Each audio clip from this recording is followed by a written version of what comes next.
এই জুলাই পদযাত্রা যেটা এনসিপি করছে সেটি এখন সিরাজগঞ্জ জেলায় হাটিকুমরুল বাইপাস থেকে। বিস্তারিত জানাতে আমাদের সঙ্গে যুক্ত হচ্ছেন সহকর্মী নওশাদ রানা সানভি।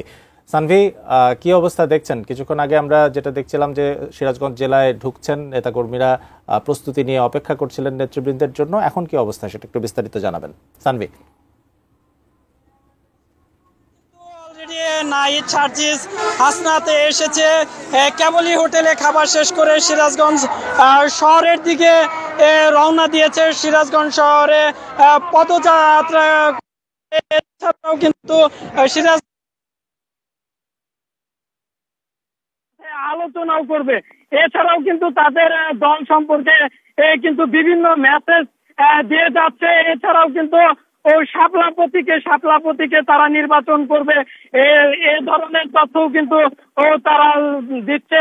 আপনাদের কি কি কার্যক্রম আছে আজকে জানাবেন সিরাজগঞ্জে? আমাদের কার্যক্রম আছে, আমাদের সিরাজগঞ্জ হাটিকুমরুল থেকে আমরা আমাদের কেন্দ্রীয় নেতাদের রিসিভ করেছি, আমরা স্থানীয় নেতাবৃন্দরা। তারপরে আমরা চলে যাব সিরাজগঞ্জ সদরের বাজার স্টেশনে আমাদের পথসভা অনুষ্ঠিত হবে।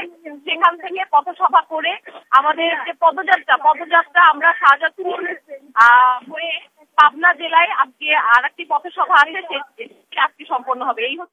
সেটি আজকে সম্পন্ন হবে। এই হচ্ছে আজকে আমাদের সারা দিনের কর্মপরিকল্পনা।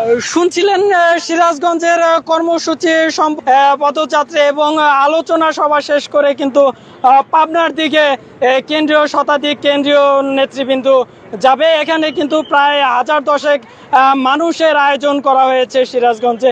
এই ছিল সিরাজগঞ্জ থেকে আমার কাছে সর্বশেষ।